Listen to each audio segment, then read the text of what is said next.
Hi friends, welcome to our channel JSW TV. Mega power star Ram Charan హీరోగా RC16 shooting బుచ్బాబు డైరెక్షన్లో శరవేగంగా జరుగుతున్న సంగతి తెలిసిందే. ఇప్పటికే హైదరాబాద్ షెడ్యూల్ ముగించుకొని ఢిల్లీ షెడ్యూల్కి రెడీ అవుతోంది. రామ్ చరణ్ సహా ప్రధాన పాత్రధారులపై కీలక సన్నివేశాలు అక్కడ చిత్రిస్తున్నారు. అయితే ఢిల్లీలో షూటింగ్ ప్లాన్ చేయడంతో కుస్తీ పోటీకి సంబంధించిన సన్నివేశాలు చిత్రీకరిస్తారని ప్రచారం జరుగుతోంది. కానీ అసలు విషయం అది కాదని తెలుస్తోంది. పార్లమెంట్లో కొన్ని సన్నివేశాలు షూట్ చేయాల్సి ఉందట.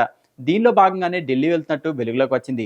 అయితే పార్లమెంట్లో షూటింగ్ అనుమతులు అంత ఈజీ కాదు. గతంలో సినిమా షూటింగ్ అనేపాటికి పెద్దగా ప్రొసీజర్ లేకుండా అనుమతులు ఈజీగా వచ్చేవి. ఇప్పుడు అలా రావడం లేదు. చాలా టైం పడుతుంది. ఈ నేపథ్యంలో movie team deputy CM Pawan Kalyan హోదాతో సులువుగా అనుమతులు సంపాదించే పనిలో పడ్డట్లు సమాచారం. Pawan Kalyan AP deputy CM అయినా కూటమి పేరుతో ఢిల్లీలో చక్రం తిప్పగల నాయకుడిగా ఎదిగిన సంగతి తెలిసిందే. అక్కడ ప్రభుత్వ పెద్దలతో మంచి పరిచయాలు, సాన్నిహిత్యం ఏర్పడ్డాయి. కాబట్టి అబ్బాయి సినిమా షూటింగ్ కోసం అనుమతులు పవన్ తలుచుకుంటే చాలా ఈజీగా పనైపోతుంది. అలా జామా మసీదులో కూడా కొన్ని సన్నివేశాలు చిత్రీకరించాల్సి ఉందట. దీనికి సంబంధించి రంజాన్ తర్వాత అనుమతులు వచ్చే అవకాశం ఉంది. ఈలోగా పార్లమెంట్లో అనుమతులు వస్తే ముందుగా అక్కడ షూటింగ్ పూర్తి చేయాలని ప్లాన్ చేస్తున్నారు. అలాగే క్యాన్సర్ చికిత్స నుంచి శివరాజ్ కుమార్ కోలుకుంటున్నారు. ఈ వారంలో ఆయన కూడా షూట్లో జాయిన్ అయ్యే అవకాశం ఉందని సమాచారం. ఇప్పటికే శివరాజ్ కుమార్ పై కొంత షూటింగ్ కూడా పూర్తయింది. మరికొన్ని రోజులు పాల్గొంటే ఆయన పోర్షన్ కూడా పూర్తవుతుందని సమాచారం.